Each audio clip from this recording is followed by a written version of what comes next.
Qu'est-ce que le dispensationalisme? Est-ce biblique? Une dispensation est une manière de classer les choses, dans le domaine administratif, systématique ou de gestion. En théologie, ce terme décrit l'administration divine tout au long d'une certaine période, chaque dispensation est une ère instaurée par Dieu. Le dispensationalisme est un système théologique qui reconnaît ces ères instituées par Dieu pour la gestion du cosmos. Il a deux caractéristiques principales. 1. Il se base sur une interprétation littérale cohérente des Écritures, particulièrement des prophéties bibliques. 2. Il établit une distinction entre Israël et l'Église dans le plan de Dieu. Le dispensationalisme identifie cette dispensation dans le plan de Dieu pour l'humanité. Les dispensationalistes envisagent l'interprétation de la Bible sous un angle littéral, ce qui revient à attribuer à chaque mot son sens le plus courant. Bien sûr, les symboles, figures de style et images sont pris en compte, mais même les symboles et les sens figurés ont un sens littéral. Ainsi, quand la Bible parle de « 1000 ans » en Apocalypse 20, en l'absence d'indication contraire, les dispensationalistes interprètent ce passage comme faisant référence à une période littérale d'une durée de 1000 ans, la dispensation du royaume. Il y a au moins deux raisons pour lesquelles l'interprétation littérale est la meilleure interprétation possible des Écritures. D'abord, en termes philosophiques, le sens même du langage requiert d'interpréter les mots littéralement. Le langage a été donné par Dieu afin de nous permettre de communiquer. Les mots sont porteurs du sens. La deuxième raison est biblique, toutes les prophéties concernant Jésus-Christ dans l'Ancien Testament se sont accomplies littéralement, de sa naissance à sa mort et à sa résurrection, en passant par son ministère. Les prophéties étaient littérales. Il n'existe pas d'accomplissement non littéral des prophéties messianiques dans le Nouveau Testament. C'est un argument de poids en faveur de l'interprétation littérale. Sans cette interprétation, il n'y aurait pas de norme objective pour comprendre la Bible et tout un chacun pourrait l'interpréter à sa guise. L'interprétation biblique se réduirait à « ce que ce passage me dit » au lieu de « ce que la Bible dit ». Malheureusement, c'est souvent la manière dont sont menées les études bibliques aujourd'hui. D'après la théologie dispensationaliste, il y a deux peuples de Dieu distincts, Israël et l'Église. Les dispensationalistes croient que le salut s'obtient depuis toujours par la foi en Dieu dans l'Ancien Testament, plus spécifiquement, dans le Fils de Dieu dans le Nouveau. Pour eux, l'Église n'a pas remplacé Israël dans le plan de Dieu et les promesses faites à Israël dans l'Ancien Testament n'ont pas été transférées à l'Église. Les promesses de Dieu à Israël dans l'Ancien Testament, une terre, une descendance nombreuse et la bénédiction, auront leur accomplissement final pendant la période de 1000 ans annoncée en Apocalypse 20. Tout comme Dieu s'intéresse surtout à l'Église à notre époque, il s'intéressera de nouveau à Israël à l'avenir. Romains 9h11, Louis II, LSG. Car, quoique les enfants ne fussent pas encore nés et ils n'eussent fait ni bien ni mal, afin que le dessein d'élection de Dieu subsistât, sans dépendre des œuvres, et par la seule volonté de celui qui appelle, Daniel 9.24 BDS. Une période de 70 septaines a été fixée pour ton peuple et pour ta ville sainte, pour mettre un terme à la révolte contre Dieu, pour en finir avec les péchés, et pour expier les fautes ainsi que pour instaurer une justice éternelle, pour accomplir vision et prophétie, et pour conférer l'onction à un sanctuaire très saint. Les dispensationalistes classent la Bible en 7 dispensations, l'innocence Genèse 1.1.3, Louis II, LSG. Au commencement, Dieu créa les cieux et la terre. La terre était informe et vide, il y avait des ténèbres à la surface de l'abîme, et l'Esprit de Dieu se mouvait au-dessus des eaux. Dieu dit, que la lumière soit. Et la lumière fut. La conscience Genèse 3.8-20. Alors ils entendirent la voix de l'Éternel Dieu, qui parcourait le jardin vers le soir, et l'homme et sa femme se cachèrent loin de la face de l'Éternel Dieu, au milieu des arbres du jardin. Mais l'Éternel Dieu appela l'homme, et lui dit, où es-tu?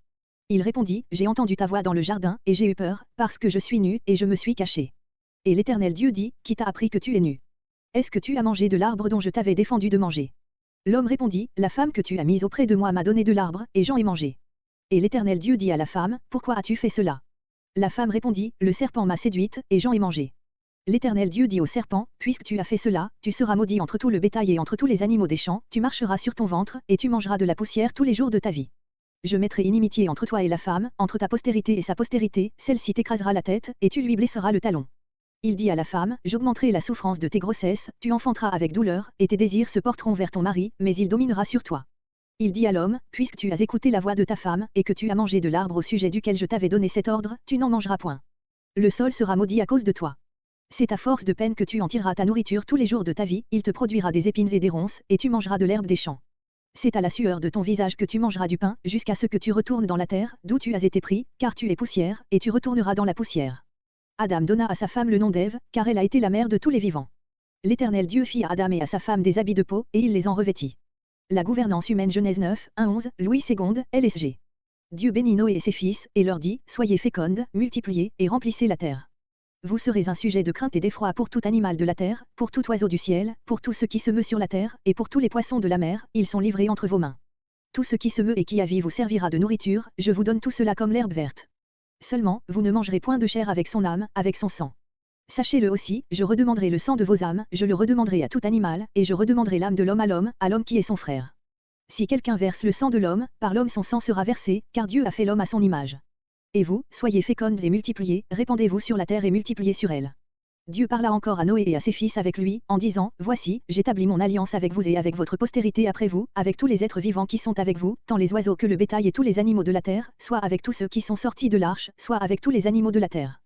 J'établis mon alliance avec vous, aucune chair ne sera plus exterminée par les eaux du déluge, et il n'y aura plus de déluge pour détruire la terre.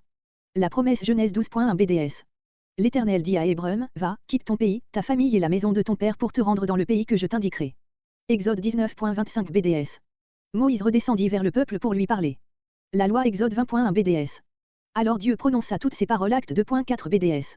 Aussitôt, ils furent tout remplis du Saint-Esprit et commencèrent à parler dans différentes langues, chacun s'exprimant comme le Saint-Esprit lui donnait de le faire.